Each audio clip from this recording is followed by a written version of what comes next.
Buenas tardes, bienvenido al curso de iniciación.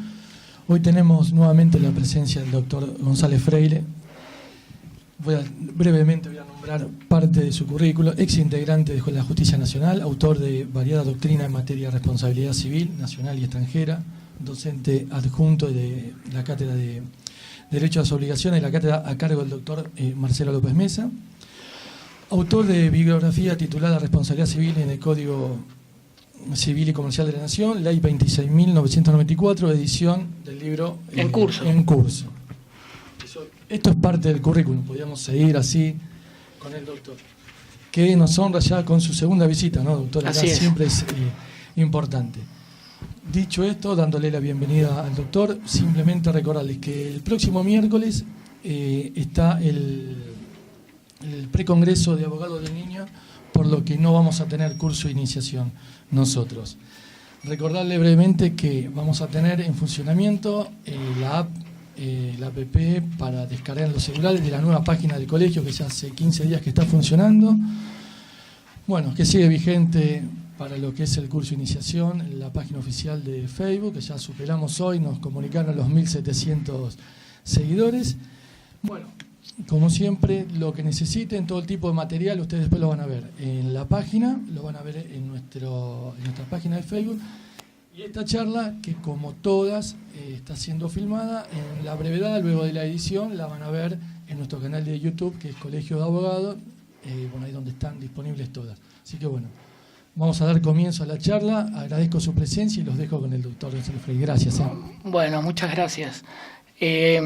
Por mi parte agradezco a las autoridades del colegio, las que están presentes y las que no están presentes hoy, y a todos ustedes por tomarse el tiempo de venir y ser parte de la charla.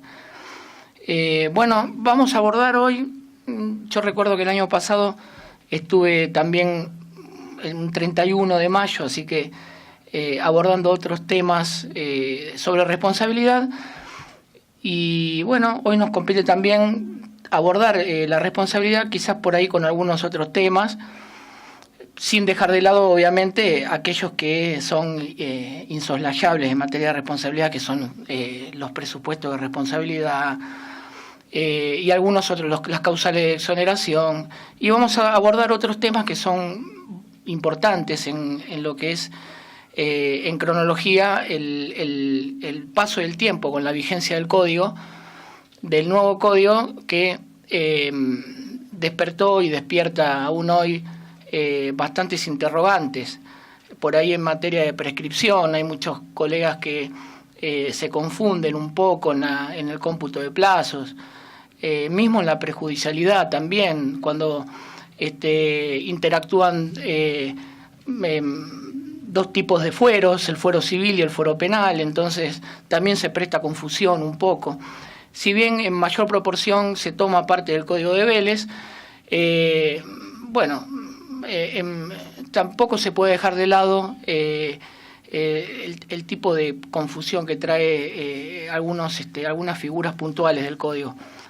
Sí, lo que no vamos a poder eludir es mayormente parte de críticas del Código, ¿no? Porque y yo creo que la doctrina en su mayor parte fue muy crítica de este código, a tal punto que ahora parece que se viene una nueva reforma de algunos artículos, y bueno, por algo acontece eso, ¿no? O sea, si hubiera sido un código que se consolida con el paso del tiempo, no hubiera sido necesario acudir a una nueva comisión para tratar de reformar algunas normas.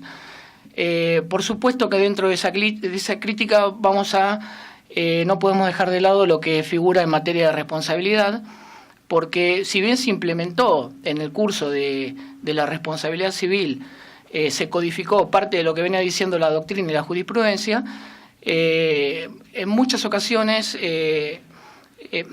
se superponen o hay incoherencias entre normas, razón por la cual ha despertado bastante críticas y por otro lado no podemos dejar de lado también la evidencia de un código asistemático en lo que es en materia de responsabilidad. ¿Pero por qué?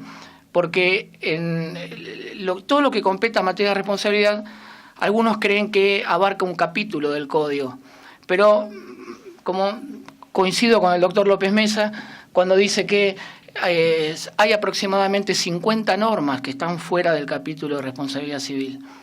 O sea que no es que la responsabilidad civil nada más está encuadrada del artículo 1708 al 1780. Fuera de ello también hay muchas normas que le corresponden a la responsabilidad civil, pero no están dentro del capítulo. Por eso se dice que es asistemático. Y bueno, lógicamente que muchas manos en un plato hacen garabato, fueron muchos los que fueron parte de esta reforma. Y bueno, después uno puede apreciar claramente cómo termina todo esto, ¿no? Con confusiones, con críticas, con necesidades de nuevas reformas. Es así que, a modo de ejemplo, se regula mal la responsabilidad por la hotelería, el contrato la responsabilidad del transportista no está dentro de lo que es el capítulo de responsabilidad, entre los artículos que mencioné.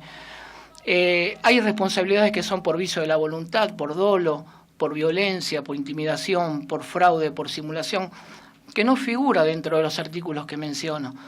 Entonces, es lógico que no se entiende realmente desde su redacción cómo es que el legislador, de alguna manera u otra, plasma, codifica distintos tipos de responsabilidades, pero no en un mismo capítulo. Y ahí se presta confusión, se presta muchas veces a que se malinterpreten las normas por ahí. Y bueno, lógicamente, en el medio está el abogado que trata de hacer su mejor trabajo, que yo creo que también hay una gran confusión por parte de la justicia, que bueno, sabemos que este es un código que deja al libre albedrío en muchas ocasiones la discrecionalidad jurisdiccional en cuanto a que va a depender del juez en algunas circunstancias amoldar algunos presupuestos de alguna norma. Y es ahí donde entramos en un gran conflicto, porque yo no digo que sean todos, hay bastantes jueces que son personas realmente instruidas, idóneas, pero hay otros que no, lamentablemente no. Entonces, dejar al libre albedrío de lo que es por parte de la jurisdicción la discreción de, ya vamos a tocar algún tema de lo que es el acomodo subjetivo por ahí de alguna norma, lleva por ahí a un fracaso terrible que incluso algunos dicen que no era la voluntad del legislador, pero si se lo dejan a la discreción del juez y el juez no está verdaderamente instruido, la norma se dispara para cualquier lado. Ya lo vamos a ver ahora, a medida que vamos adentrándonos en los temas, cómo surgen algunas cosas que, por un lado, si bien hay incoherencia legislativa, por el otro lado a veces se queda al arbitrio jurisdiccional y se dispara para cualquier lado. Vamos a entrar ahora, digamos, en el primer tema que vamos a tocar, que es los presupuestos legales que configuran la responsabilidad civil. Vamos a ir directamente, ustedes, bueno, ya deben saber que son 4 los presupuestos que hacen a la viabilidad de la responsabilidad civil, ¿no? Si no están reunidos estos 4 presupuestos, no podemos hablar de que existe responsabilidad civil. Lógicamente que en la cronología que yo los puse ahí no es como se debe interpretar de alguna manera en su análisis para la configuración de responsabilidad, pero son los 4 presupuestos que vamos a entrar a analizar uno por uno. No vamos a ahondar tanto en el tema de las teorías y eso, pues vamos a estar días para eso, pero sí vamos a tocar los grandes puntos para ver cómo se configura esa responsabilidad civil, que si bien no es algo ajeno al Código de Vélez, sí ha habido algunas reformas que hacen a cuestionamientos, ¿no? Y graves cuestionamientos a veces. Vamos a ver. Vamos a pasar.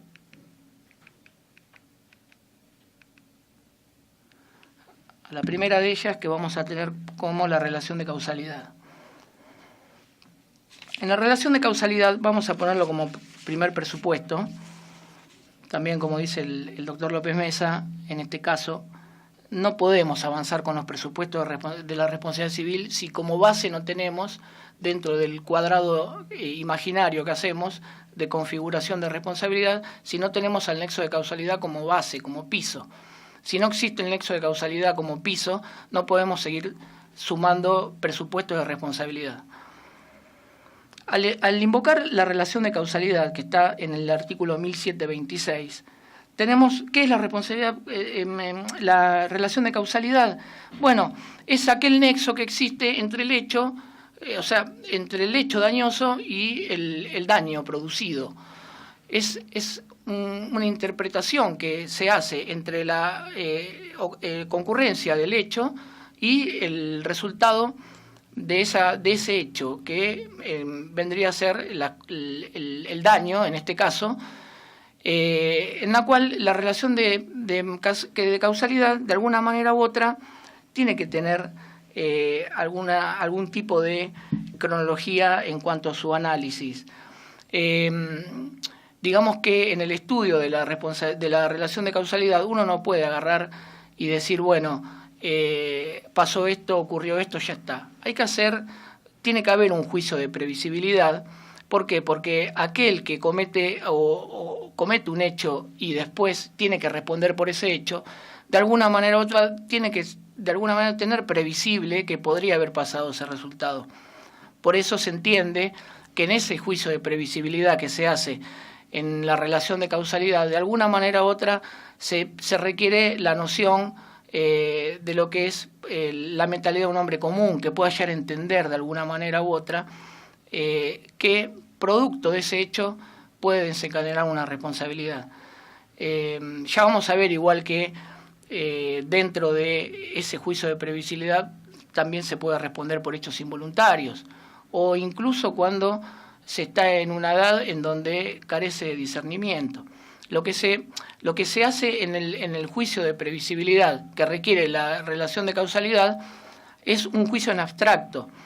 No se puede hacer un juicio en concreto porque si no se estaría midiendo la culpa de la gente. Lo que se trata de hacer es, en abstracto, que sea un nexo adecuado, relacionado entre el hecho y el daño. Entonces, partiendo de esa premisa, tenemos un ejemplo. Supongamos en lo que es la relación de causalidad, que si esa relación de causalidad se interrumpe, vamos a ver más adelante, puede haber una causal de exoneración de esa responsabilidad. Lógicamente que cuando estamos frente al estudio, al análisis de un presupuesto de relación de causalidad, va a entrar en juego también el comportamiento, el análisis del juez en esa relación de causalidad. ¿Pero por qué? Porque el juez tiene que actuar, tiene que remontarse al tiempo de haber ocurrido el hecho, tiene que analizar, tiene que contemplar detenidamente sobre criterios objetivos, no meras conjeturas. Tiene que retrotraerse en el tiempo. También se dice que el juez tiene que ser un historiador en el tiempo, hacer un estudio pormenorizado de lo que fue. Una vez lo pongo de ejemplo, que hubo un caso en donde, hablando de relación de causalidad, ¿no? Una persona que entró a quirófano, sale del quirófano, le dan el alta, se va a su casa y a los pocos días empieza a tener un problema por una sonda que le habían colocado en el acto quirúrgico. ¿Y qué pasó? Que, lógicamente, en ese acto quirúrgico hubo una praxis médica que, bueno, lógicamente no se puede develar en el momento porque va aconteciendo con el transcurso de los días. Pero cuando se le reclama al juez, ¿qué se le dice al juez? Mire, señor juez, en el nexo de causalidad aconteció esto, y desde que ocurrió el hecho hasta que se producen los efectos del daño, no hubo nada que lo interrumpió. Entonces existe una presunción de relación de causalidad a favor de la víctima. Pero muchas veces el juez dice, como por ejemplo pasó en este caso, dice, sí, está bien, pero vino después de 2 meses y en 2 meses no sé qué pudo haber pasado. Y es un mal análisis eso, porque el juez lo que tiene que hacer es ver si anterior a ese nexo de causalidad, anterior a ese hecho que se está imputando como reproche, la persona tenía algo precedente que de alguna manera u otra podía desencadenar en ese resultado. Pero si la persona venía bien, no puede decir que esa relación de causalidad está interrumpida porque estuvo 2 meses fuera del sanatorio.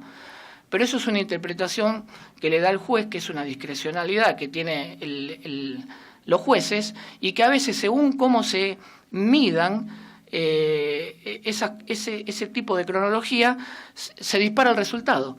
Porque en ese caso en particular, en ese tipo de estudio que hizo sobre esa relación de causalidad, terminó para cualquier lado.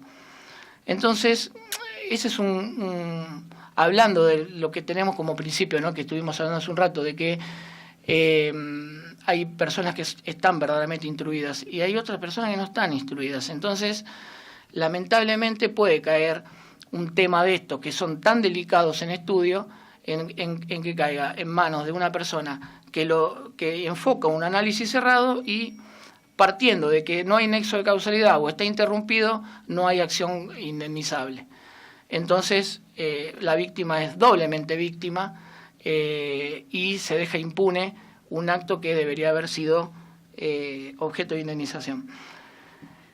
Bueno, lógicamente que existe, sí, esto lo voy a poner de resalto porque es importante. En el juicio de previsibilidad que se exige en la relación de causalidad, ¿por qué se exige el juicio de previsibilidad? Como expliqué hace un rato, porque se debe entender de alguna manera u otra que era previsible para un hombre común, ¿no? De que producto de esa acción puede terminar en determinado resultado. Pero un ejemplo, ya vamos a ver que hay una gran contradicción, como por ejemplo, más adelante lo vamos a ver mejor, en el artículo 1757, en donde se habla de actividades peligrosas, ¿no?, con esta modificación que hubo, que se introdujo estas actividades riesgosas o peligrosas. ¿Y qué pasa con eso?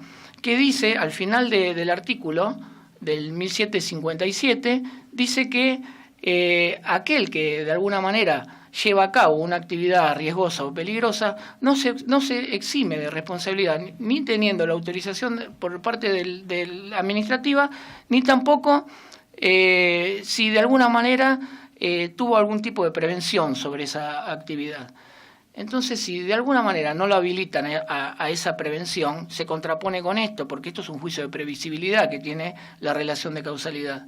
Entonces, si de alguna manera, ante esa previsión, la misma norma me lo coarta de alguna manera para que yo lo pueda tener como eximente de responsabilidad, ya hay una gran contradicción normativa, ¿no? Por un lado se exige un juicio de previsibilidad, pero por el otro lado, por más que se busque algún tipo de prevención, no lo va a eximir de responsabilidad porque de alguna manera u otra le está diciendo, mire, usted prevea lo que quiera, pero esto por más que esté previsto anteriormente, no lo va a eximir. Son contradicciones normativas de alguna manera que espero que esa construcción que va a llevar a la solución del tema va a ser a través seguramente de la doctrina y la jurisprudencia, ¿no? No va a ser tan fácil de solucionar. Pero bueno, son contradicciones que uno no puede dejar de lado. Estábamos hablando de la relación de causalidad, en donde ahí yo más o menos destaco todo lo que les estoy comentando, más que nada por una cuestión, digamos, de rigurosidad en el análisis, porque el estudio de los análisis de los presupuestos de responsabilidad son mayormente compuestos por doctrinas, o sea, no existe una norma en donde uno enfoque en la norma todo esto que uno está comentando. Entonces uno tiene que, de alguna manera, recurrir a algún manual o algún cuerpo doctrinario, alguna bibliografía en donde uno pueda ajustarse a todo esto. La norma es escueta y uno no puede tener todo este enfoque. Entonces, más o menos, se va desarrollando a nivel doctrinario para que uno tenga en cuenta de alguna manera u otra cómo tener por cumplido los presupuestos. Bueno, en este caso que estamos hablando de la relación de causalidad, es bueno que tengan en cuenta eso, más que nada por una cuestión de que cuando hablen de relación de causalidad, de nexo de causalidad, es una relación de causalidad adecuada que cuando se ve interrumpida por determinada circunstancia, le va a jugar a favor de la liberación de la responsabilidad del deudor, ¿no?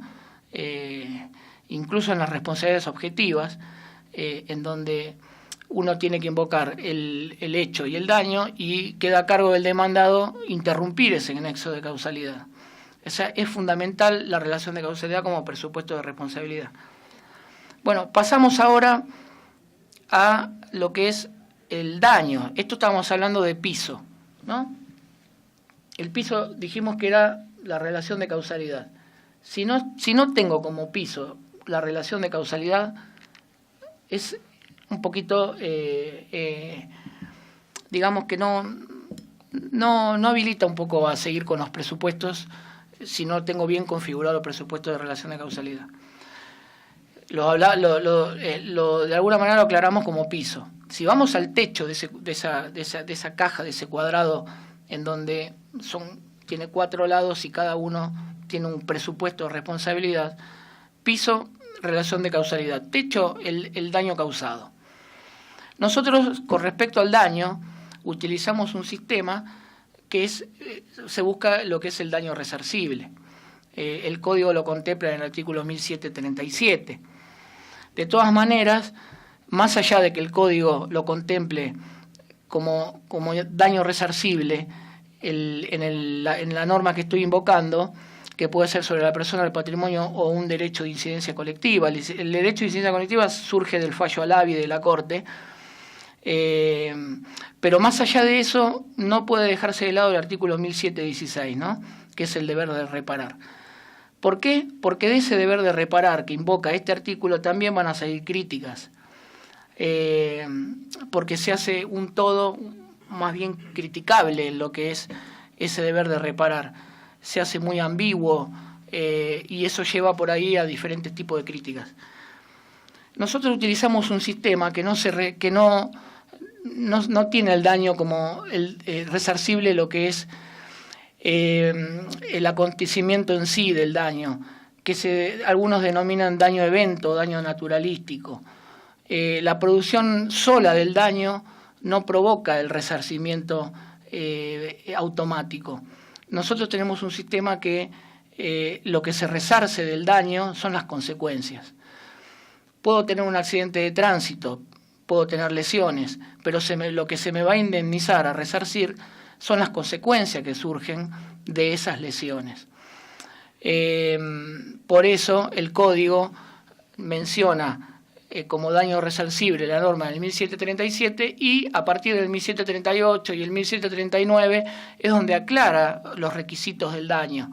El 1738 va a hacer referencia a distintos tipos de daño, patrimonial, extrapatrimonial, que lo vamos a ver.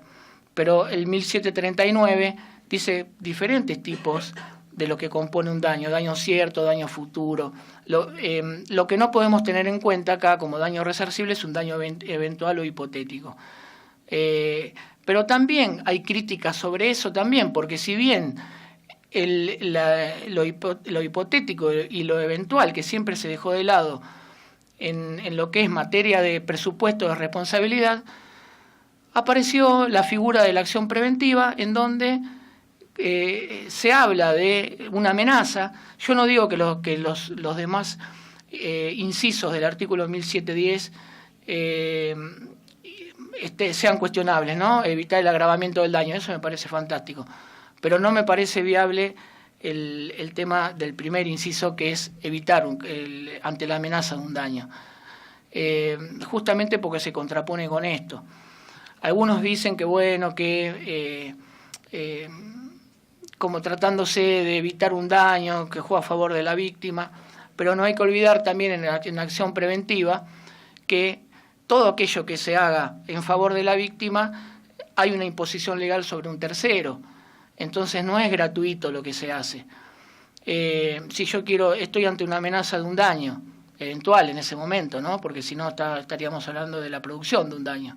Si es una amenaza y estoy hablando de favorecer a la víctima con determinada circunstancia, también tengo que entender de que hay un tercero que va a sufrir una limitación o una imposición legal, porque es el otro lado en la que el juez tiene que imponerle algún tipo de obligación, de hacer, de no hacer.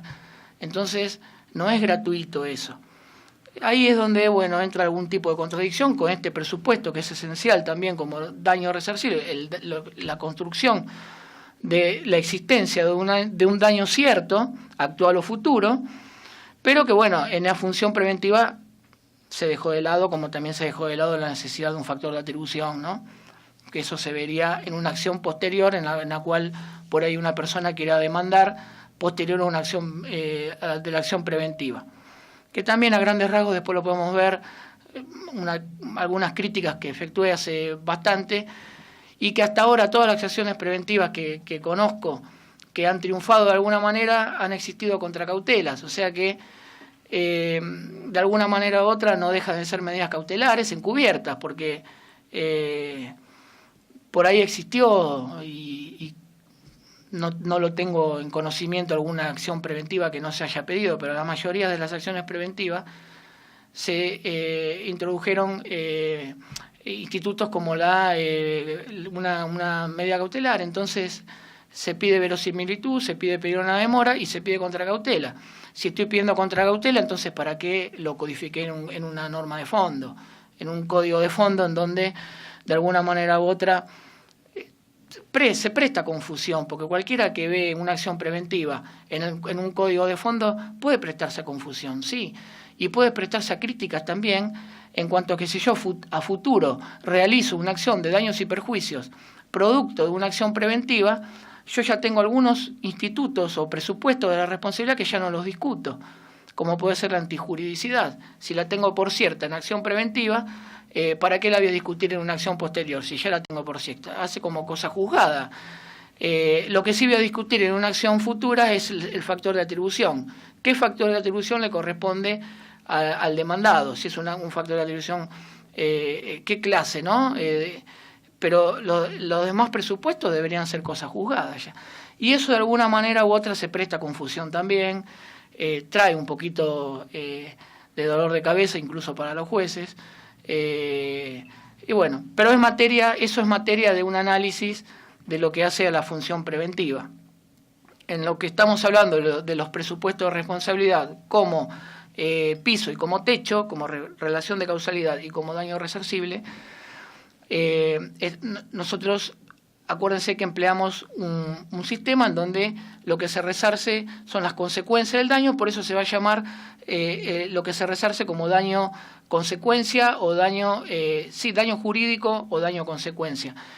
Ese daño es el daño resarcible, que va a estar compuesto con las consecuencias que menciona el Código en el artículo 1727. Recuerden que la relación de causalidad está contemplada en el 1726, y el 1727, de alguna manera u otra, refleja las consecuencias que van a ser aplicables. Vamos a ver también que en algún tipo de supuesto se aplican las consecuencias del 1727, pero después esas consecuencias se van a ver un poco limitadas con la previsibilidad contractual, porque el 1728 le va a dar a las partes la libertad de contratar, ¿no? Pero esa libertad de contratar tiene que estar de alguna manera subsumida o no extralimitarse de lo que dice el artículo 279, que son las reglas morales, que vendría a ser que uno no puede de alguna manera u otra celebrar un contrato violando el orden público, la moral, las buenas costumbres. Entonces, en materia de libertad contractual, se pueden llegar a ver un poco limitadas las consecuencias, que en el artículo 1727 el legislador las desarrolla, pero en el 1128 va a haber un poco de limitación, porque es lo que yo pacto o preveo con el contratante. Lógicamente que siempre hubo limitación de consecuencias ante una relación contractual. No era lo mismo en el Código de Vélez y una indemnización por una responsabilidad extracontractual que una responsabilidad contractual. Recuerden que no era fácil invocar un daño moral en una relación contractual. En relación extracontractual el daño moral se presume. Entonces, siempre hubo diferencias entre ese tipo de responsabilidades. Lo que hay que tener en cuenta acá es que el legislador dejó de lado las consecuencias remotas, directamente ni las codificó, a diferencia del Código de Vélez, que sí las nombraba, que nunca se aplicaron, pero que sí las nombraba. Entonces, tenemos el piso y tenemos el techo. Vamos a pasar ahora a lo que son los pilares, las paredes de ese cuadrado, de esa caja que configura los presupuestos. Disculpen que lo tengo que pasar así, pero no los tenía en el orden que los quería decir y entonces tengo que ir amoldándolos a medida que los voy diciendo. No lo puedo pasar directo de mi PC, los tengo que ir viendo de esta manera. Vamos a ver antes del factor de atribución la antijuridicidad, que acá hay un problemita. En lo que es la antijuridicidad, que vamos a ver, esta está contemplada en el artículo 1717. También, ¿qué dice el artículo, antes de adentrarme en eso, qué dice el artículo 1717? Que es cualquier acción u omisión que cause un daño a otros que es antijurídica si no está justificada.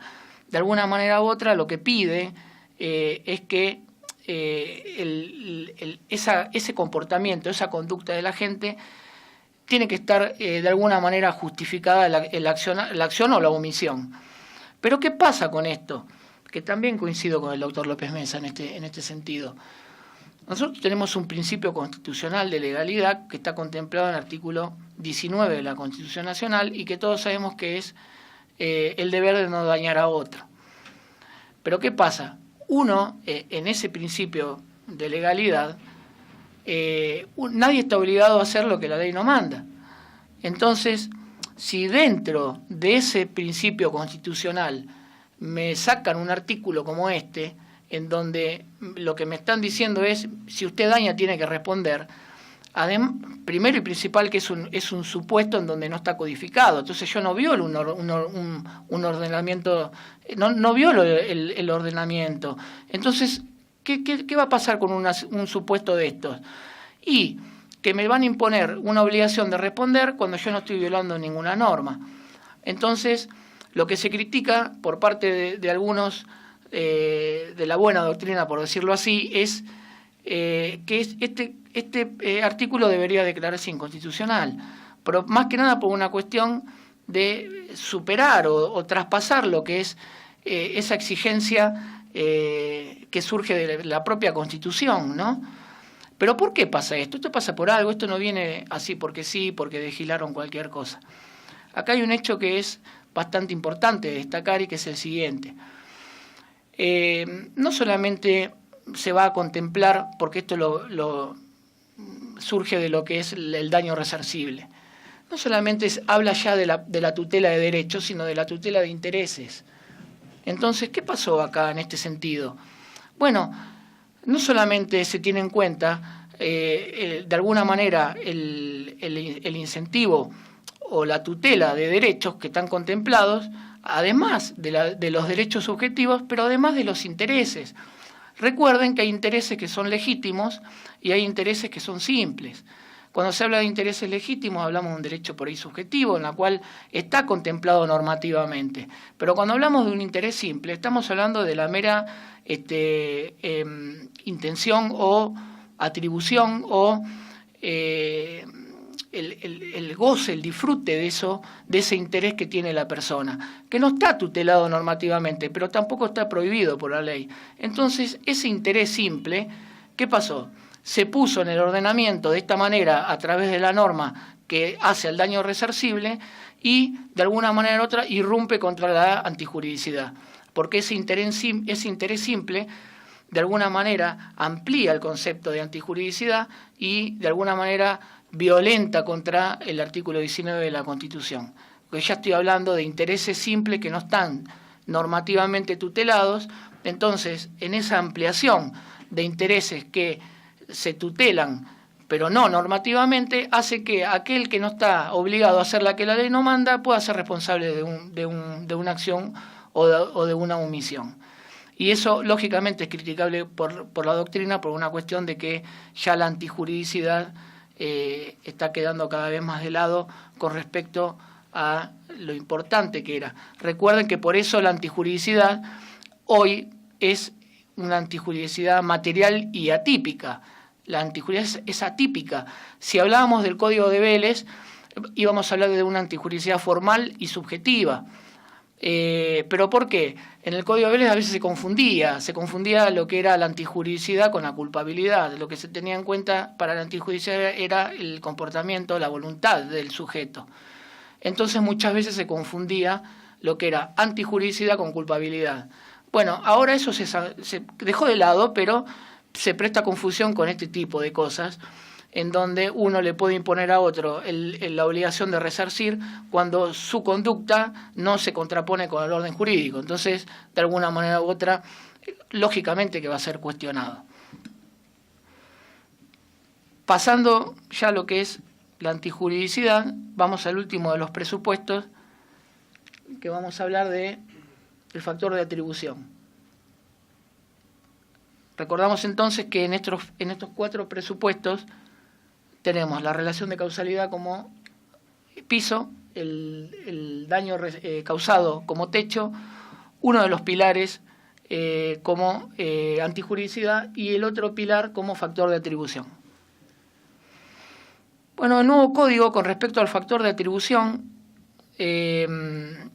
lo tiene codificado a través de diversas normas, del 1721 al 1724.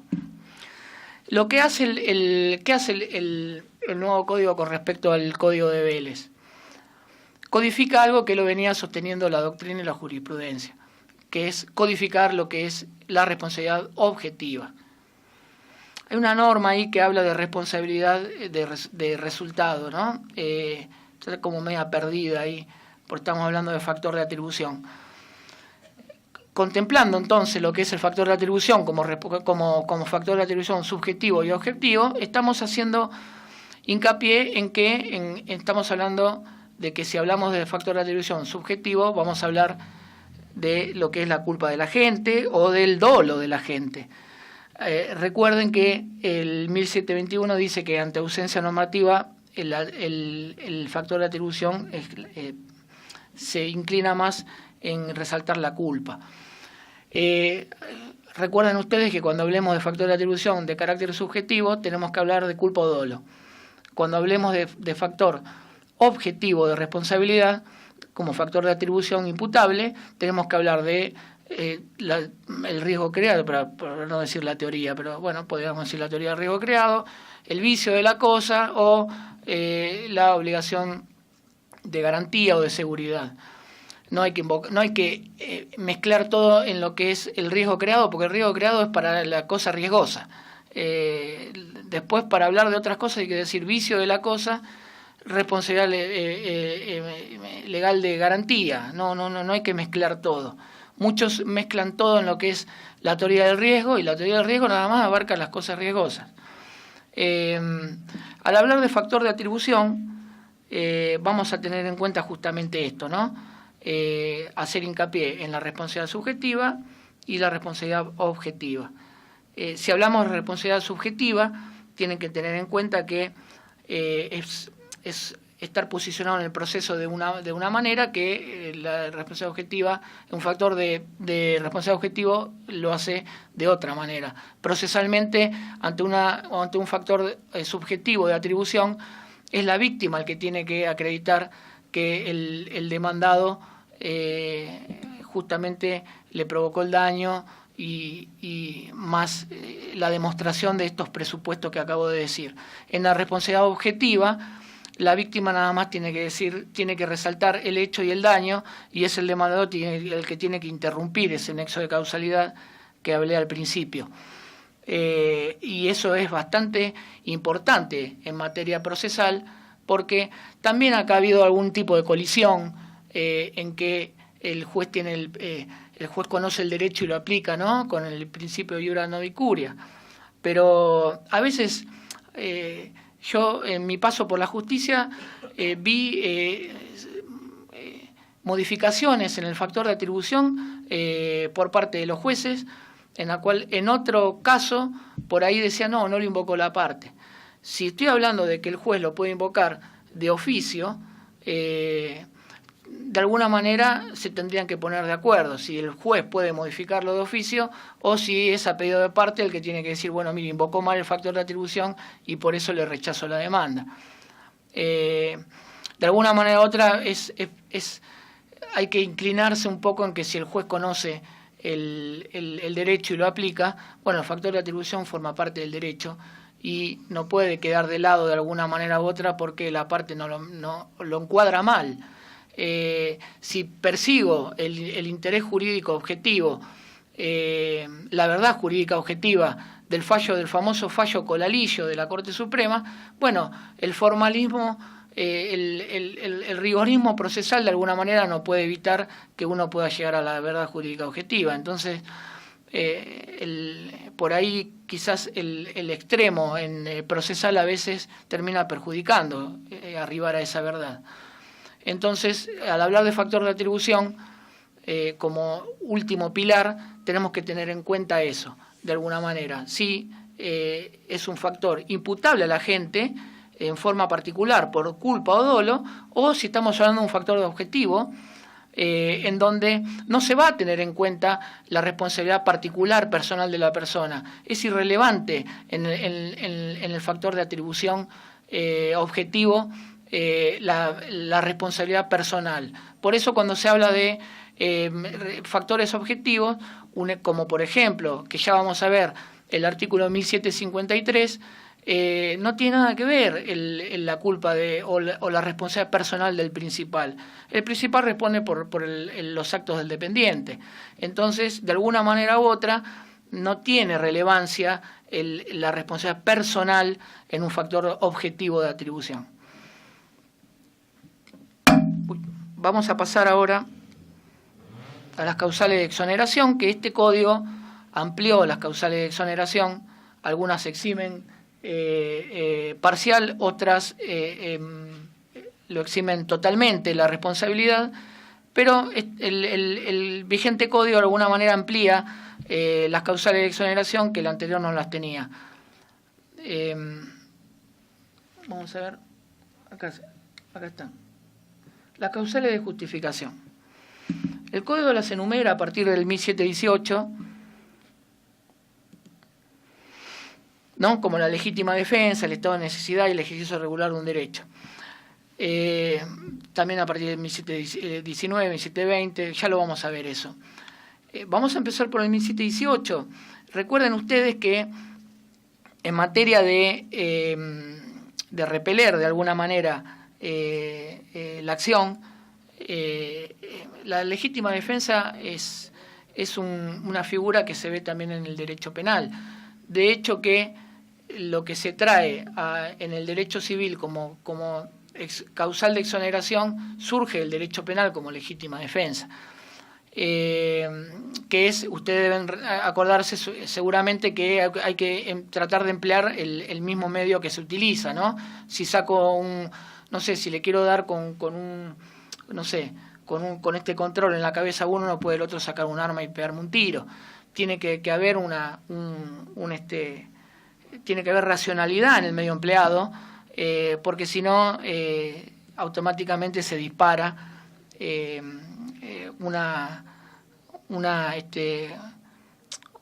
digamos como que de alguna manera u otra no es el medio idóneo. Claro, exactamente, y además en materia de responsabilidad civil, incluso a veces se responde civilmente por medio de algún resarcimiento, cuando incluso utilizó el mismo medio. Por eso se difiere de lo que es lo penal. En penal uno utiliza el mismo medio y dice, bueno, de alguna manera u otra me defendí racionalmente, entonces me libero de lo que es la aplicación de una sanción, de una pena. Pero en derecho civil, un ejemplo, si hay un tercero, y el tercero, para salvarlo a otro, tiene que, de alguna manera u otra, o es agredido injustamente, como lo es también la víctima, bueno, ese tercero también tiene derecho a una reparación. Nosotros tenemos que tener en cuenta algo acá cuando hablamos de reparación. La reparación en el código, que algunos también la critican, ¿no?, porque hablan de reparación plena o reparación por razones de equidad.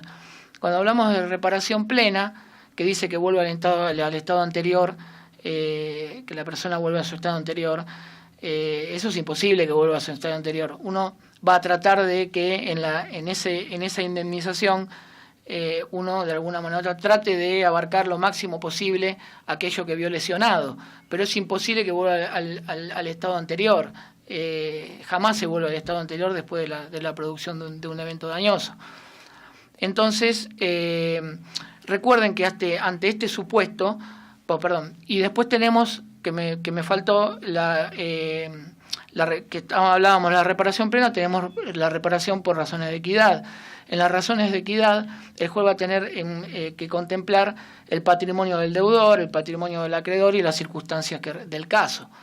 Es distinta la reparación plena a por razones de equidad, ya lo vamos a ver. La reparación plena se asemeja más a la reparación integral del Código de Vélez, que era el 1083. Por razones de equidad son algunos supuestos en donde esto es un caso, como el estado de necesidad también, que ahora lo vamos a ver, en la cual de alguna manera u otra la persona es indemnizada, pero no de alguna manera como en este caso que vimos de la legítima defensa, habla de reparación plena, pero en el estado de necesidad, un ejemplo que a mí me parece de alguna manera cuestionable, porque qué chocante, ¿no?, que alguien rompa una puerta porque yo me estoy prendiendo fuego para salvarme y que después me venga a reclamar daños y perjuicios porque sufrió un tipo de lesión y yo tenga que indemnizarlo. La víctima tiene que indemnizar a esa persona por razones de equidad.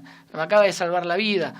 Entonces, son causales de exoneración que, de alguna manera u otra, no exoneran totalmente. Por ahí en sede penal uno puede hablar de terminar la acción y disponer un sobreseimiento con una causal de esta, pero en derecho civil tiene que responder ante una causal invocada como esta. Lo dice el mismo artículo 1718, en el estado de necesidad, que, bueno, ante la provocación de un mal menor, por llamarlo así, en la cual uno evita un mal mayor, bueno, la persona que sufrió ese mal menor tiene derecho a reclamar por razones de equidad. Y la verdad que es chocante, sí, pero bueno, lo contempla el código y, como hablamos anteriormente, quizás en el análisis que haga el juez entienda que dentro de esas razones de equidad va a ser lo mínimo resarcible, contemplando al máximo todo lo que hizo una persona en favor de la otra. Pero no, el juez no puede decir no le doy nada, porque no puede apartarse de lo que está legislado. Sí puede acomodarlo, como hablamos, ¿no?, en base a su discreción. Y después tenemos el ejercicio regular de un derecho, siempre hablando dentro del artículo 1718, que, bueno, si estoy dentro de lo que la ley me ampara, ¿por qué no lo puedo usar como una causal de exoneración? Yo estoy haciendo uso de un derecho. Distinto es el abuso de un derecho. No hay que confundirse la invocación de un derecho como causal de exoneración a el ejercicio abusivo. Son dos cosas distintas. Pero bueno, el código las invoca como causal de exoneración y hay que contemplarlas, aunque no exoneran totalmente, pueden ser que exoneren parcialmente. Pero bueno, son interesantes porque el Código de Vélez no las mencionaba. Después tenemos en el artículo 1719 la asunción de riesgos. Acá también en la asunción de riesgos es la propia víctima la que de alguna manera u otra se somete a esa a esa circunstancia riesgosa. No es que lo llevan obligado a asumir esa circunstancia. Pero ¿qué pasa? No es lo mismo que el hecho de damnificado. La asunción de riesgo del 1719 no es lo mismo que el 1729. La propia norma dice que ante el acontecimiento de un daño, por más que uno asuma el riesgo, no exonera totalmente al sujeto dañador. Entonces, esa asunción de riesgo va a estar limitada, aunque voluntariamente la víctima haya dicho, yo me someto voluntariamente a determinada circunstancia, el sujeto dañador no va a quedar exento de responder.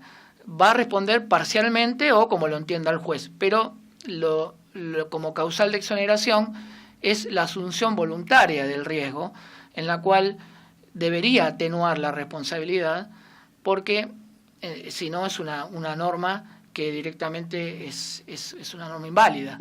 Entonces, acá también volvemos a lo que habíamos hablado hace un rato, que era el tema de la relevancia que tiene la discreción jurisdiccional en cuanto a la aplicación de normas. En cuanto a la interpretación de normas y a la aplicación de normas, porque una cosa es leerla y otra cosa es aplicarla.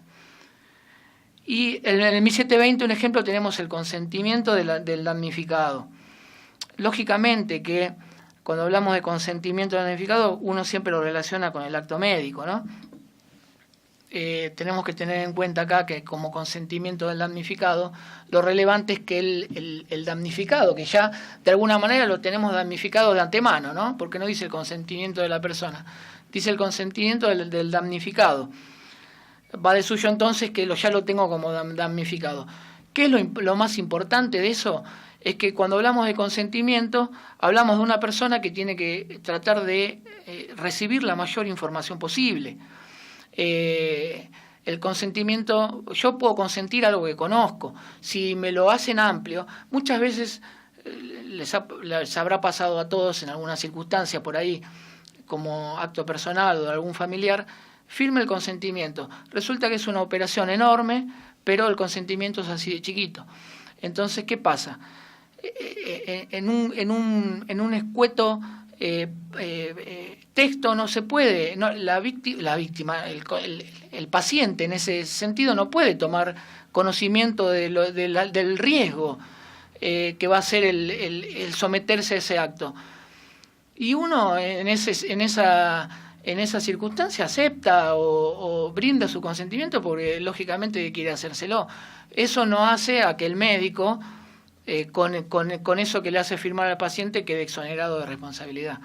Por eso se hace hincapié como causal de exoneración siempre y cuando cumpla con el requisito de brindar información y que esa información que el paciente recibe no tampoco sea abusiva. Porque si yo le digo, bueno, qué sé yo, firme esto, pero mire que le puede pasar esto, y tengo de alguna manera al paciente que por ahí, digamos que no es una persona que esté muy instruida o que recepte de alguna manera en su mente la peligrosidad del acto quirúrgico, tampoco uno se puede abusar de eso.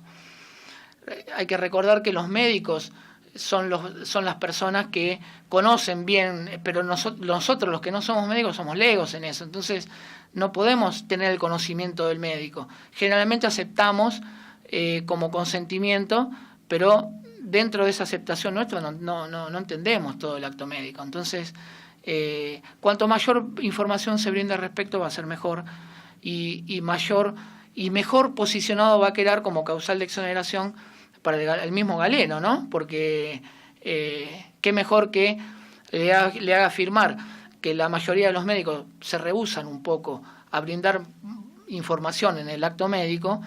Qué mejor que hacerle firmar al paciente algo en donde se le explique todo, bien explicativo, y no algo escueto que después en la justicia no le juegue a favor. De todas maneras tenemos que tener hacer hincapié en el tipo de responsabilidades, ¿no? Con el acto médico. No es lo mismo una obligación de medios que de resultado. Si estoy ante una obligación de medios, hay actos médicos que a veces son en guardia, un ejemplo. Entonces, no, ¿qué consentimiento voy a sacar si me viene con una urgencia? En una obligación de resultado de una cirugía estética embellecedora, en donde uno quiere tratar de quedar mejor que del acto o de la circunstancia por la cual fue al médico, y sí, uno busca arribar a determinado resultado. Por eso es una responsabilidad que invierte la carga de la prueba. Y cuando hablamos de responsabilidad de resultado, es el médico el que tiene que demostrar de que él actuó bien y que está interrumpido ese nexo de causalidad que hablamos al principio, porque son bastante a veces difíciles de remontar cuestiones de responsabilidad objetiva vinculadas al acto médico, porque la verdad que la persona confía, se somete a la cirugía y no queda como tiene que quedar, y uno esperaba el resultado en ese sentido. Entonces no escapan muy fácilmente de la justicia. Esto va a estar asociado, el consentimiento va a estar asociado de alguna manera a la dispensa anticipada de responsabilidad del 1743, pero más que nada, ¿por qué? Por las cláusulas abusivas o inválidas. Acá también tiene relevancia lo que es el tema de hacerle firmar a alguna persona, porque cuando uno firma un consentimiento, firma como si fuera un contrato de adhesión.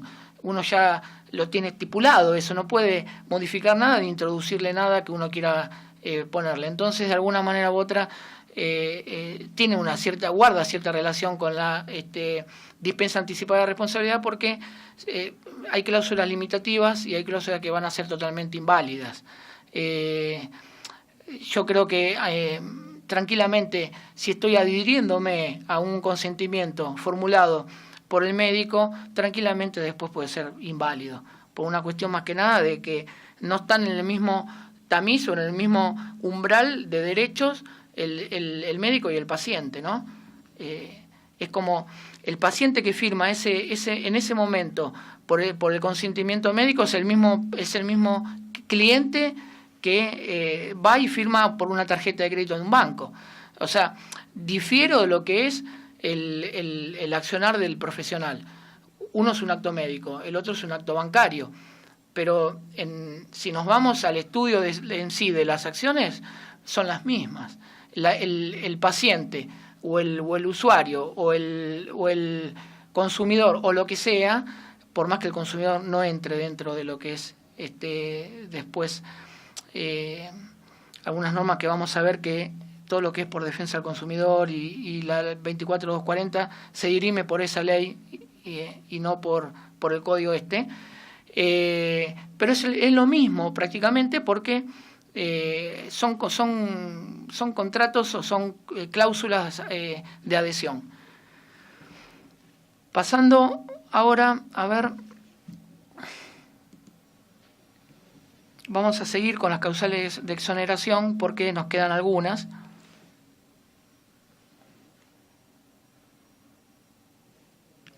Tocamos el 1718, 1719, 1720.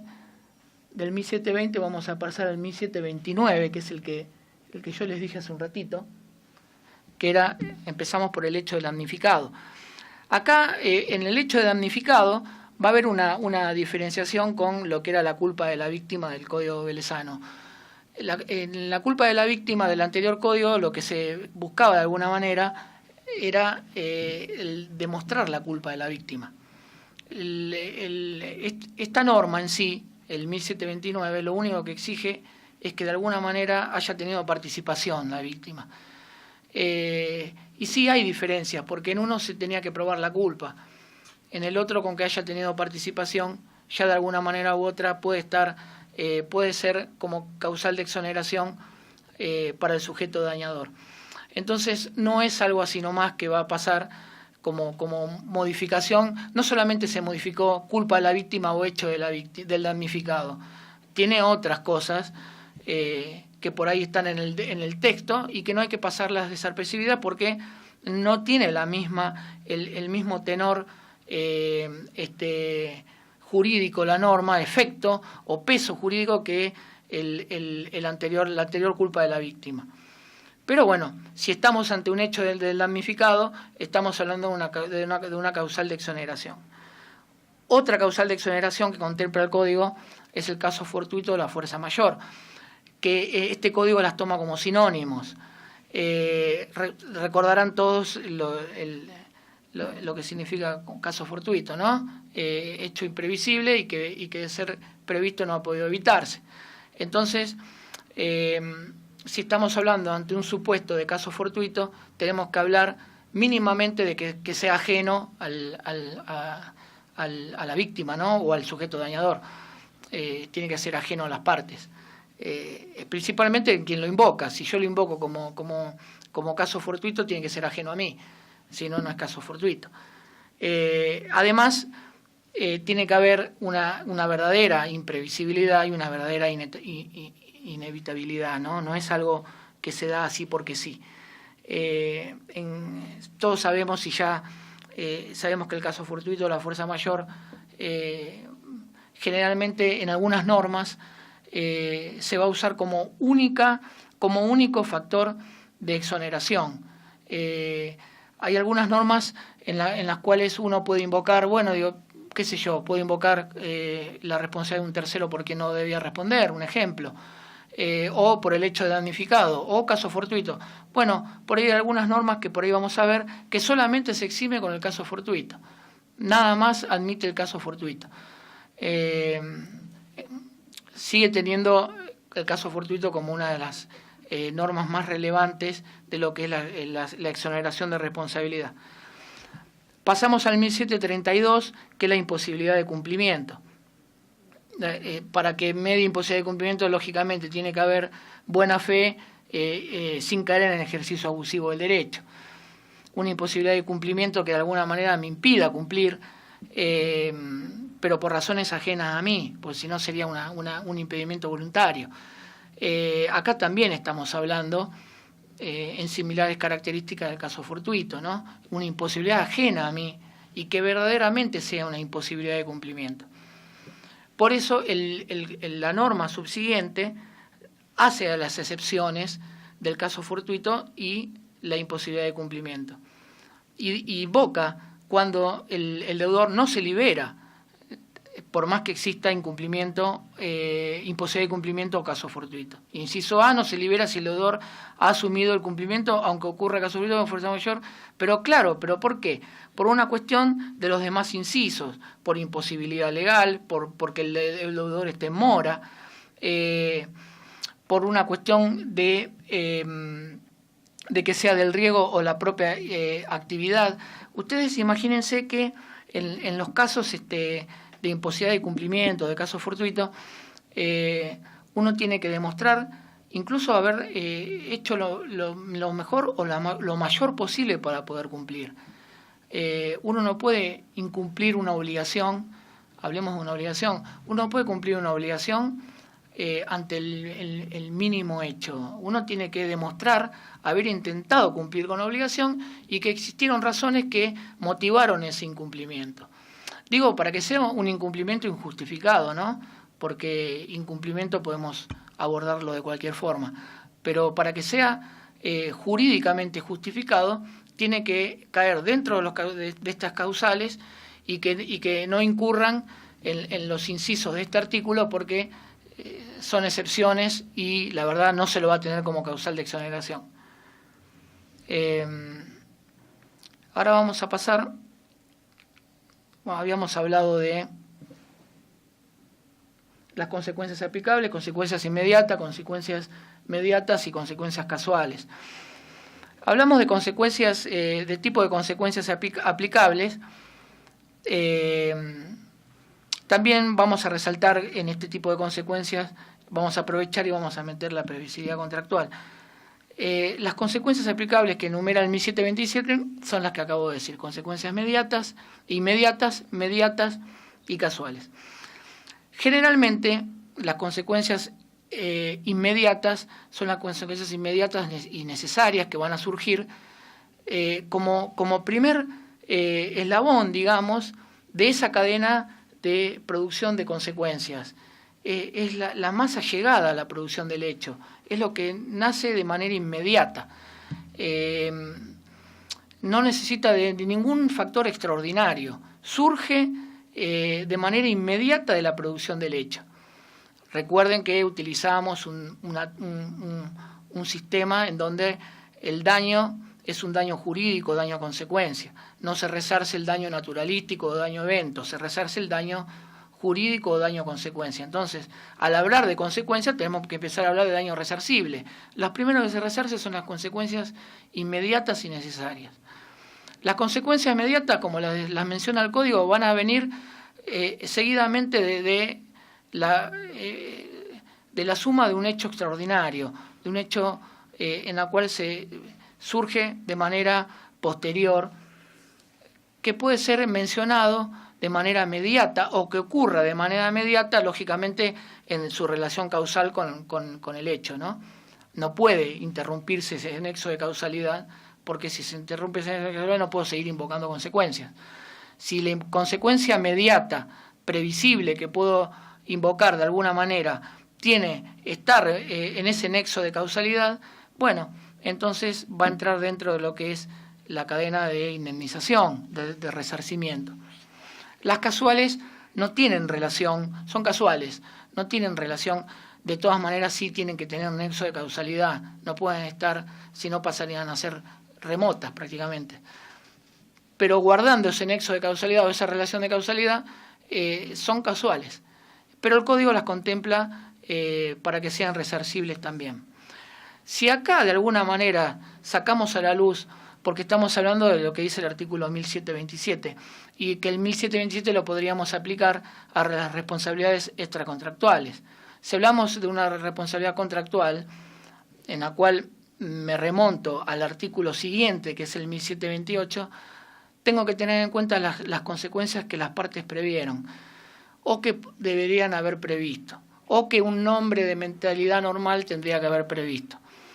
Entonces, generalmente le compete al acreedor decir, mire, no establecimos este sistema de responsabilidad ante caso de incumplimiento, pero se desprende lógicamente que esto debería ocurrir por una cuestión que entiendo que de la normalidad o del hecho común o de la naturaleza común del acontecer de las cosas debería haber surgido esto.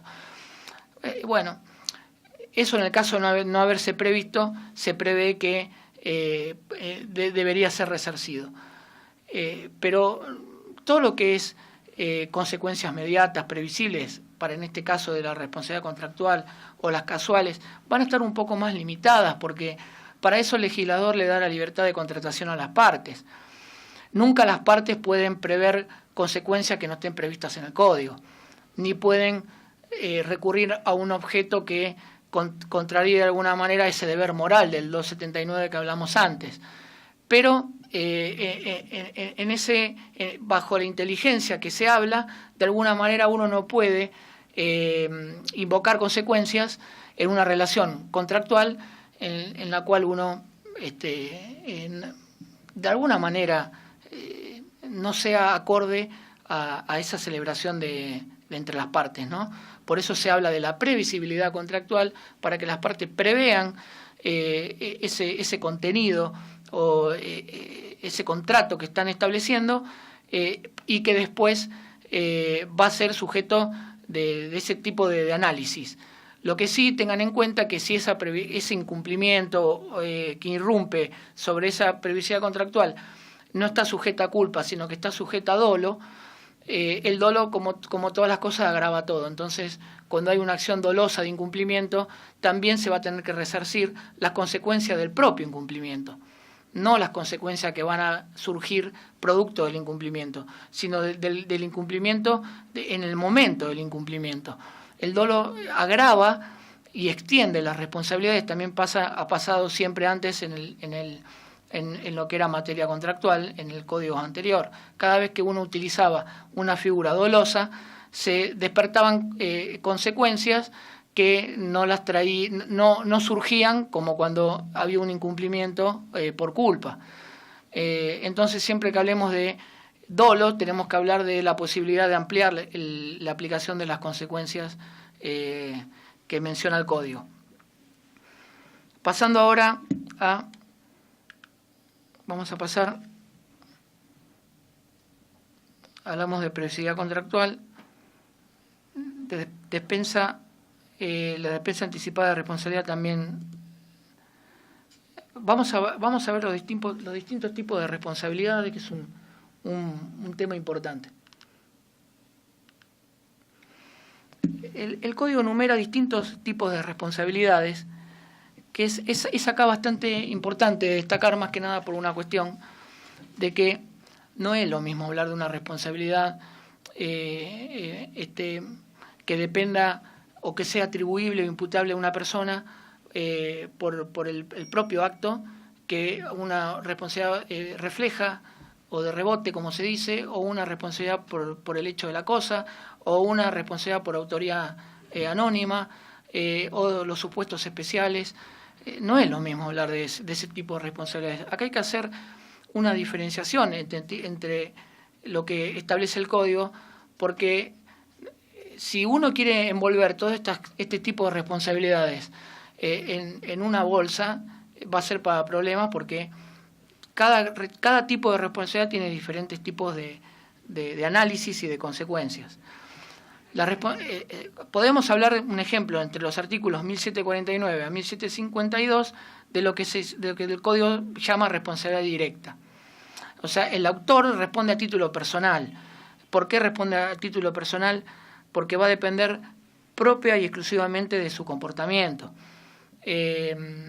No depende no responde de una manera extraordinaria en la cual esto va a tener, de todas maneras, ahora cuando toquemos el tema de la prejudicialidad, va a tener bastante importancia, porque la mayoría de las veces se asocia lo que es responsabilidad con comportamiento propio. Entonces se entiende que es responsable porque esa persona es autor del hecho.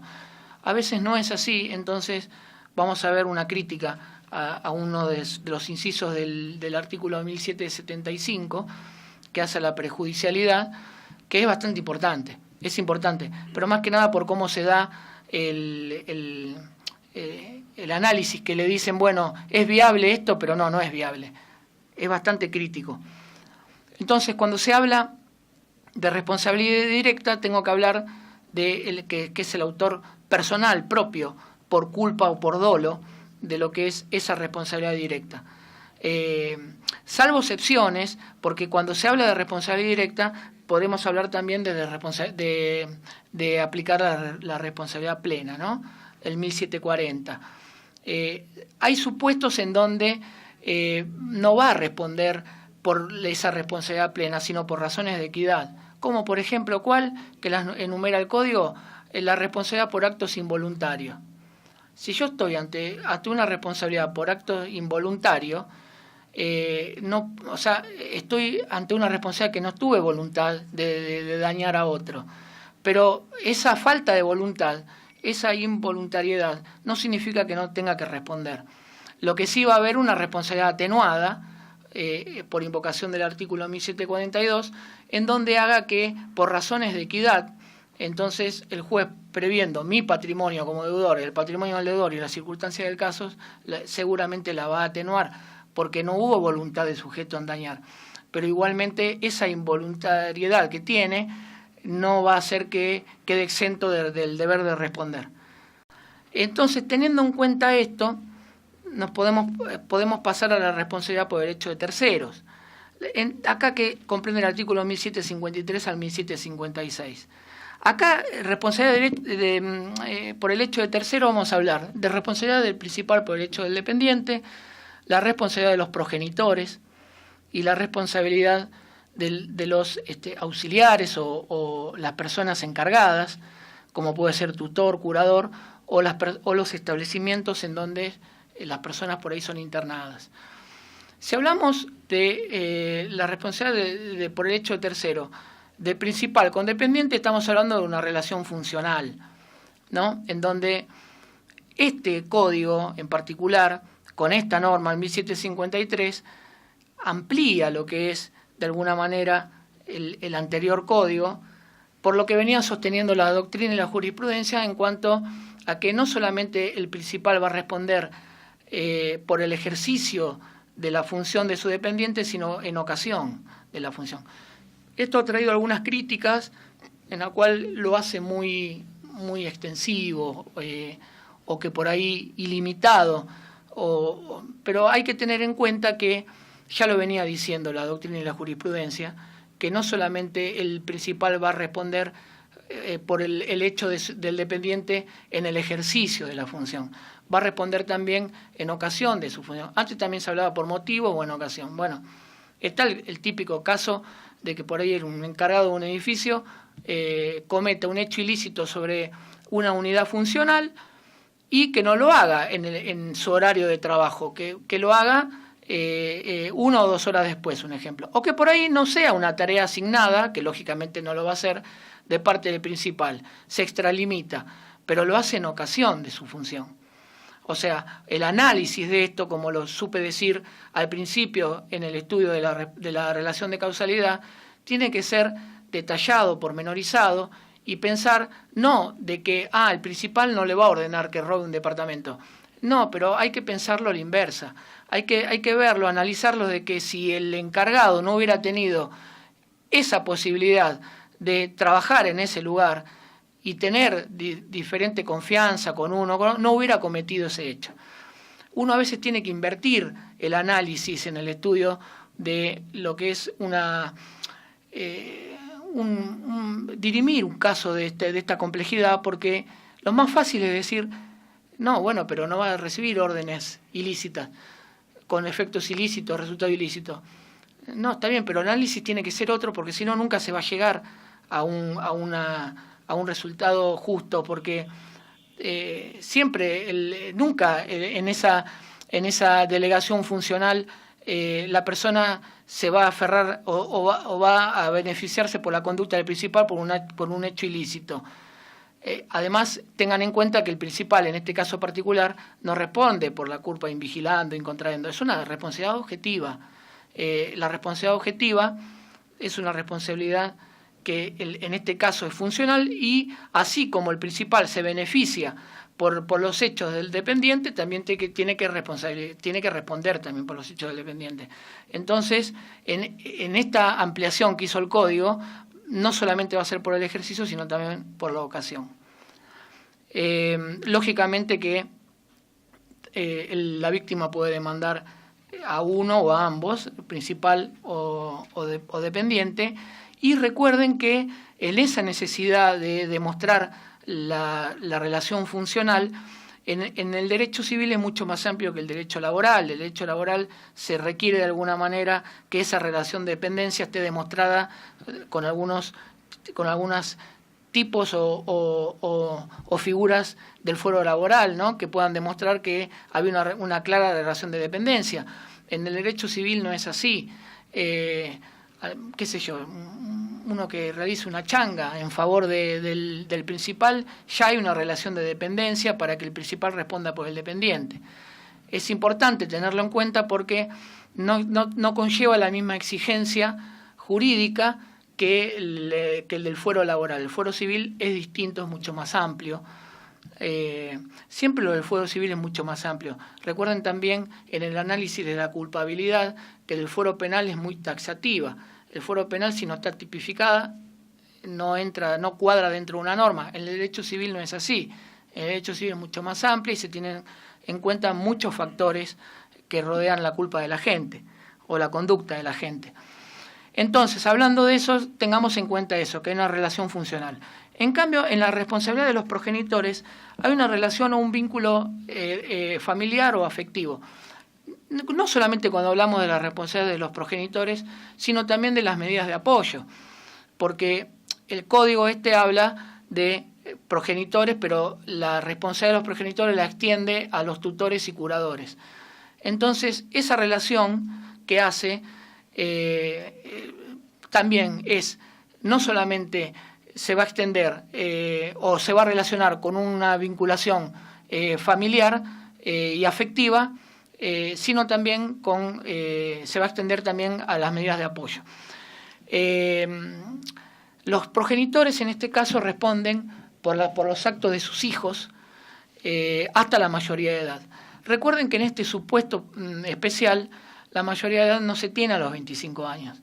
El artículo 25 del Código dice que la mayoría de edad la obtienen a los 18 años. Entonces, a partir de esa edad, recién el progenitor podría quedar liberado de esa obligación. Pero, y otra cosa, recuerden también que para el supuesto de existir un reproche en la cual deba responder el progenitor, no se va a tener en cuenta la edad del hijo al momento de resarcir el daño, sino al momento de producirse el hecho. Entonces, muchas veces ha pasado que dice, bueno, pero si es mayor de edad, sí, pero el hecho lo cometió siendo menor. Entonces, por más que haya entrado en la mayoría de edad para ese tipo en especial, va a seguir siendo responsable el progenitor. El Código también enumera, en el caso de que responde hasta la mayoría de edad, siendo menor de edad, y que debe existir el deber de cohabitación. Va a responder siempre y cuando conviva con el progenitor, salvo que exista una causal que no sea imputable al progenitor y que no, por determinada razón no conviva con ese progenitor. Bueno, igualmente hay supuestos en donde no lo exime. Recuerden que así como hay la responsabilidad a veces surge como manera coactiva del cumplimiento de la obligación. La obligación puede ser de manera voluntaria, pero también puede ser de manera coactiva el cumplimiento. Entonces, si una persona no cumple voluntariamente, yo tengo que recurrir, no puedo remontarme a la época de los romanos y porque es un deudor, de alguna manera u otra, lo meto preso o soy dueño de su cuerpo. Hoy, la verdad, si de alguna manera el deudor no cumple voluntariamente, tengo métodos coactivos en la cual uno de ellos puede ser atribuirle o ir por los daños y perjuicios por el incumplimiento. ¿Por qué hago esta mención especial? Por una cuestión de que si estoy hablando de daños y perjuicios o de exigencia judicial, tengo que tener en cuenta que hay determinadas deudas, por decirlo así, que por más que las contraiga un solo progenitor van a responder los dos. ¿Recuerdan la ley 11.357 en la cual, como ejemplo, la deuda por el pago del colegio del menor? Bueno, responden los dos, por más que lo haya inscripto uno. Y está bien que así sea. Pero bueno, son cuestiones que hay que sacarlas a la luz por una cuestión de que estamos hablando de lo que es la responsabilidad de los progenitores. Acá estamos hablando de la comisión de un hecho ilícito. Recuerden también que si hablamos de un menor y estamos hablando de un menor que comete un hecho ilícito con menos de 10 años, o sea, que carezca de discernimiento, el menor no queda exento de que tenga que responder. Esto es una cuestión también bastante importante, porque algunos dicen, no tenía discernimiento, no responde. Sí que va a responder. Primero que va a responder, y segundo que el progenitor no va a quedar exento. El progenitor va a responder de manera indirecta. Por eso está contemplado dentro de estos supuestos de responsabilidad por el hecho de terceros. Entonces es importante tenerlo en cuenta, porque a veces uno piensa, no, era chico, no tenía discernimiento, no respondo. Sí, respondes. Entonces, teniendo en cuenta esto y haciéndolo extensivo a los tutores y curadores, nos queda por analizar que es bastante importante esto, como sostiene el doctor López Mesa, en cuanto al artículo 2756 que habla de los establecimientos de personas internadas. ¿Qué es la relevancia de esto en cuanto al factor de atribución? Que habla de que deberá responder cuando haya negligencia en el cuidado de estas personas. Al hablar de negligencia, estamos hablando de un factor de atribución subjetivo. Entonces, bien acertado está el doctor López Mesa cuando menciona que es importante lo que él resalta, porque dice que estamos hablando de una isla de subjetividad en un mar de objetividades. Y es verdad, porque estas responsabilidades por el hecho de terceros se basan exclusivamente o tienen relevancia exclusiva en que todos tienen factores de atribución objetivos, excepto esta último, en la cual, como se habla de una negligencia, es la víctima la que va a tener que, o sea, estamos hablando de un tercero, no del paciente, es la víctima la que va a tener que demostrar que hubo culpa del establecimiento. Entonces, sí, ¿cómo no va a tener relevancia si estamos hablando de que son todos supuestos de responsabilidad objetiva y ese último párrafo del 1056 remonta a una responsabilidad subjetiva? Llama la atención, algunos dicen que es una incoherencia, por lo menos llama la atención. Pasamos al hecho, a la responsabilidad por el hecho de las cosas, que estamos hablando del artículo 1757 al 1759. Recuerden que el 1759 va a hablar de la responsabilidad por los daños causados por animales. Lo contempla, lo introduce dentro de lo que es la responsabilidad por el hecho de las cosas. Perdón que no lo... Sí, está acá contemplado. ¿Por qué hago esta mención? Porque el código de Vélez no lo había metido dentro de la responsabilidad por el hecho de las cosas. Bueno, este código sí. Y además, este código también contempla, dentro del supuesto de responsabilidades, la responsabilidad por los accidentes de tránsito. Por el 1769 también lo incorpora al 1757. El artículo 1757, que es la relevancia de este tipo de responsabilidad, habla del riesgo o el vicio de la cosa o las actividades peligrosas o riesgosas. No es lo mismo hablar del riesgo y del vicio, como lo dije antes. Riesgo de la cosa y vicio de la cosa. Se dejó de lado la responsabilidad con la cosa. El anterior, el código saliente, mencionaba la responsabilidad con la cosa. Se dejó de lado, se sacó porque doctrinariamente y jurisprudencia se hablaba de que se trataba de una responsabilidad subjetiva.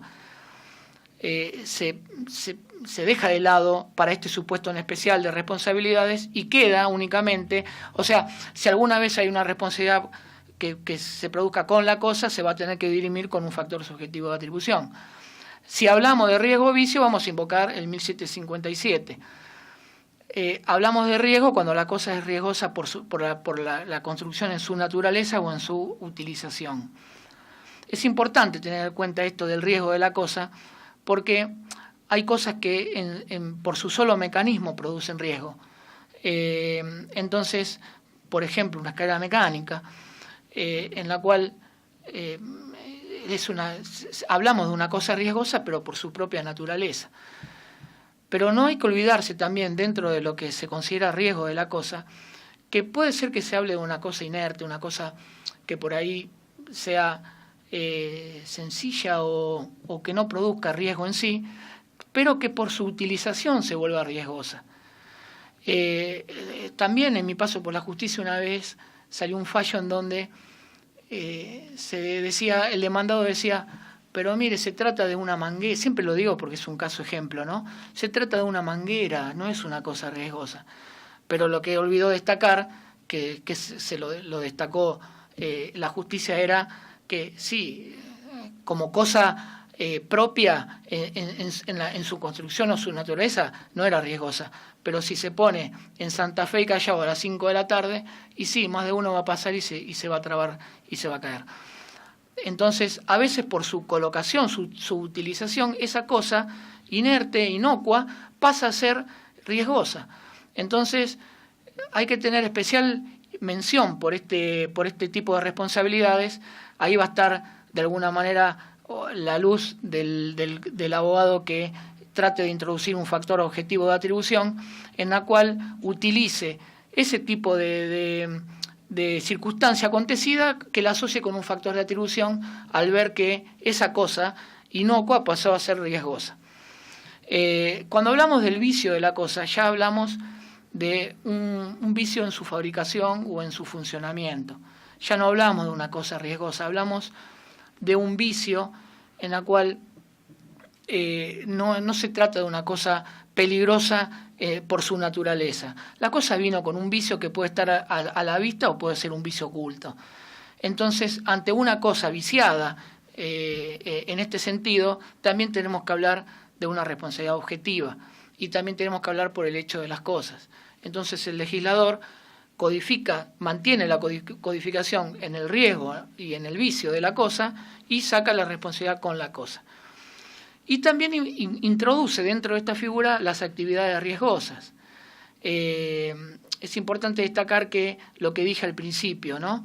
Que la persona que tiene que responder por una actividad riesgosa o peligrosa no se va a eximir demostrando que tenía la autorización de sede administrativa en hacer en explotar esa actividad, un ejemplo, o por haber previsto que su puesta en funcionamiento no traía consecuencias. Recuerden lo que dije al principio, ¿no? Cómo colisionaba eso con la previsibilidad en el análisis de la relación de causalidad. Entonces, esta nueva figura que se incorpora, entonces va a tener relevancia, que a veces sí tiene, a veces estas figuras tienen que tener algún tipo de... Está bien que se haya hecho porque hay muchas empresas, incluso que lo tenemos a la vista de todos, que contaminan, un ejemplo, o que ocasionan un daño ambiental, y que nunca fueron incorporadas en un código como que tienen el deber de responder. Yo no lo veo mal como codificación a este tipo de supuesto, ¿no? Porque además lo diferencia del riesgo y del vicio de la cosa. Estamos hablando de una actividad, entonces acomoda un poquito mejor cuando se habla de la cosa en sí. Como es una actividad y no es una cosa, va a despejar bastante al momento de velar por el análisis de la responsabilidad de cada uno. Después pasamos a la responsabilidad colectiva o anónima. Cuando hablamos de esta responsabilidad colectiva o anónima, vamos a hablar de los artículos 1760 al 1762. ¿Qué tiene de relevancia este tipo de responsabilidad? La autoría del daño. Son supuestos en donde no se conoce la autoría del daño. Entonces, ante desconocimiento de autoría, ¿qué hace el código? Y dice, bueno, vamos a dividirlo en algunos supuestos. Si estamos hablando de un inmueble en sí, por ejemplo, bueno, va a responder tanto el ocupante como el dueño del inmueble. Si hablamos de un edificio en sí, van a responder todos sus integrantes. Si hablamos de que el daño proviene de un grupo de personas, van a responder todos sus integrantes.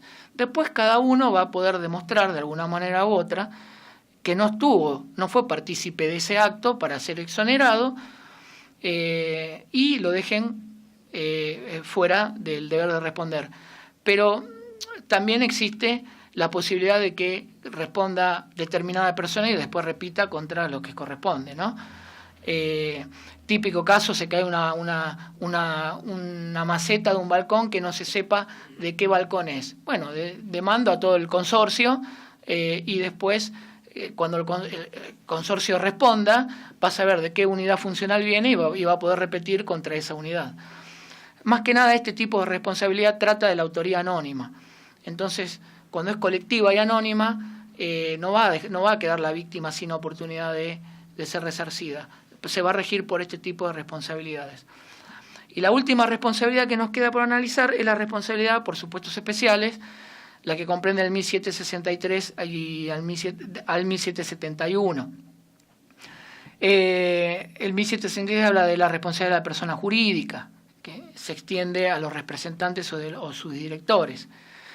Después, acá, que seguramente va a ser materia por ahí toca como materia de reforma ahora con esta nueva reforma que quieren hacer, la responsabilidad que quedó sin efecto, se derogó del viejo artículo 1112 del Código de Vélez, que correspondía a los funcionarios y a la responsabilidad imputable al Estado, que pasó a ser ahora por una ley especial, que es la 26, nosotros tratamos acá con el código la 26994. Bueno, la responsabilidad estatal es la 26944. Lo aclaro para que no se preste a confusión, yo escribí bastante sobre el tema, y es una ley que fue criticada y hasta el día de hoy es criticada por la prohibición de poner sanciones a nivel personales a los funcionarios. Entonces hacen lo que quieren, si total la plata entra dentro de lo que es la masa de la ciudadanía. Entonces, sabemos muy bien que cuando no hay ningún tipo de sanción personal, no es lo mismo que la haya. Lo mismo pasa con los jueces, ¿no? Fíjense ustedes que dentro de la responsabilidad estatal, que también lo escribí en su momento, salió publicado bastante, es la responsabilidad del Poder Judicial. El Poder Judicial también hace que responda el Estado. El Poder Judicial va a responder por error o por mal funcionamiento, pero el Poder Judicial no pertenece a otro órgano que no sea el Estado. Pertenece al Estado.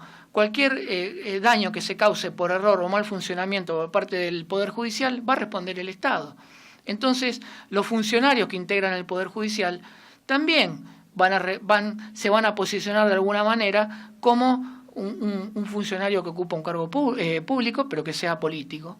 Entonces, no va a ser un cargo de carrera, va a ser un cargo político, pero va a estar en igualdad de condiciones de que no va a responder personalmente, y al no responder personalmente está admitido y hacen lo que quieren. Yo creo que en algún momento se va a tener que rever esto, porque siempre las sanciones personales hace que uno, lamentablemente, le ponga un poquito más de énfasis y se comprometa más con el resultado de las cosas, ¿no?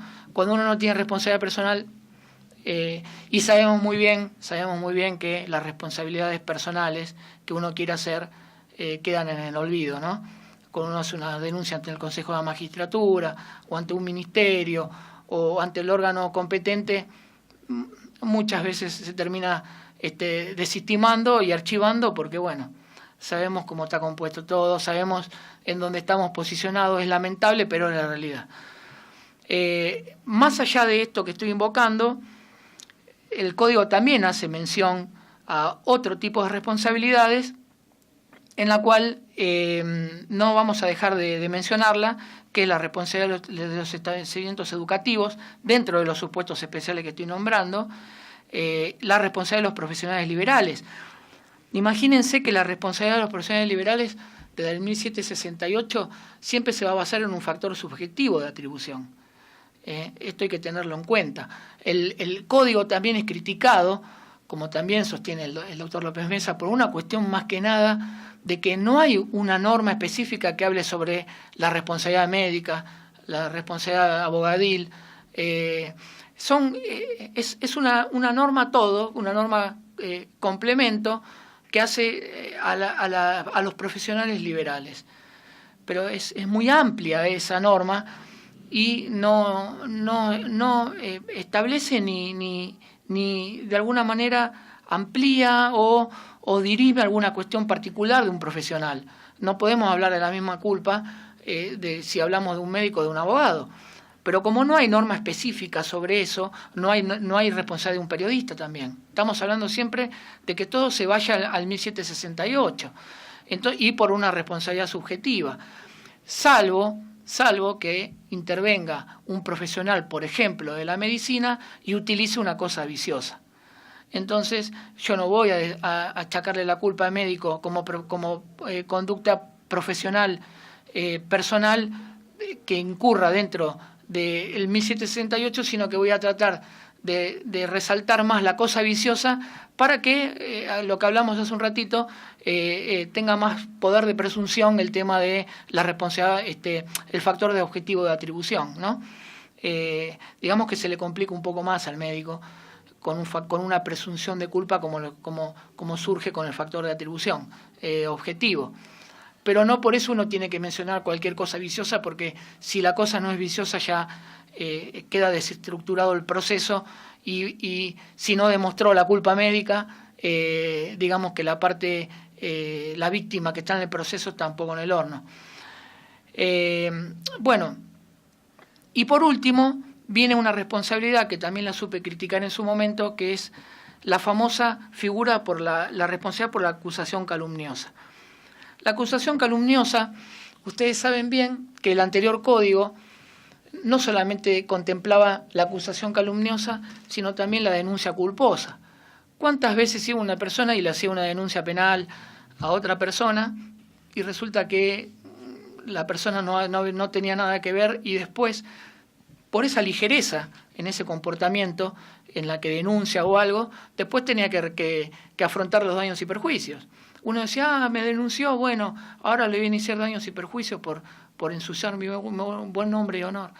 Bueno, esa figura lamentablemente no se codificó nada más la acusación calumniosa, cuando uno le imputa a otro un falso delito.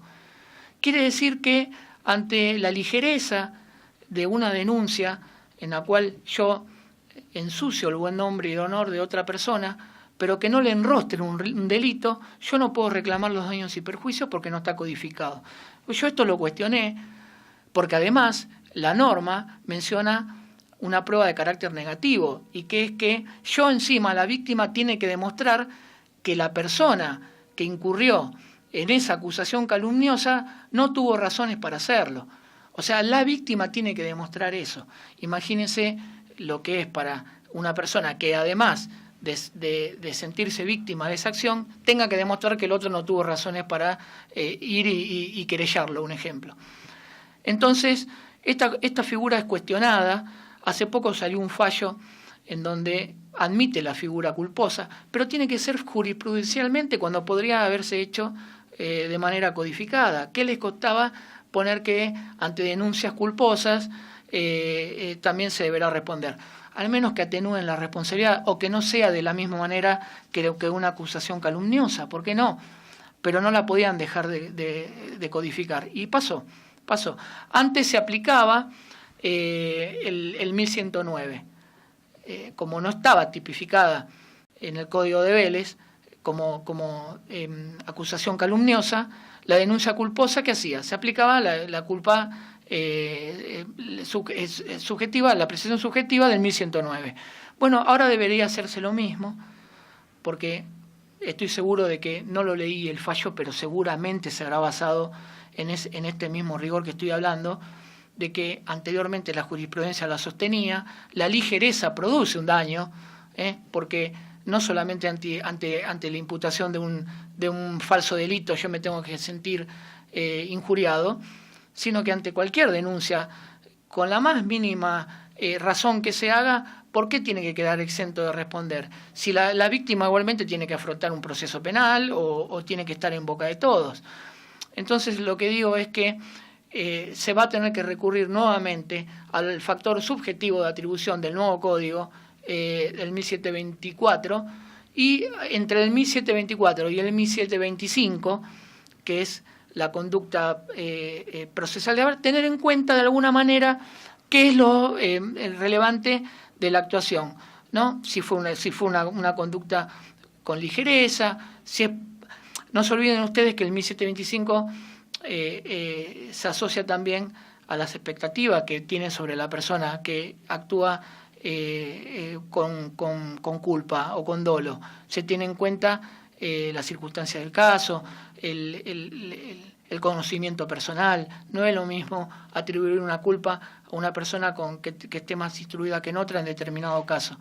Entonces, a pesar de la contradicción del 1725 que tiene el primer párrafo con el último, que dice se tendrá en cuenta las circunstancias personales de la gente, y el último párrafo dice no se tendrá en cuenta, es contradictorio.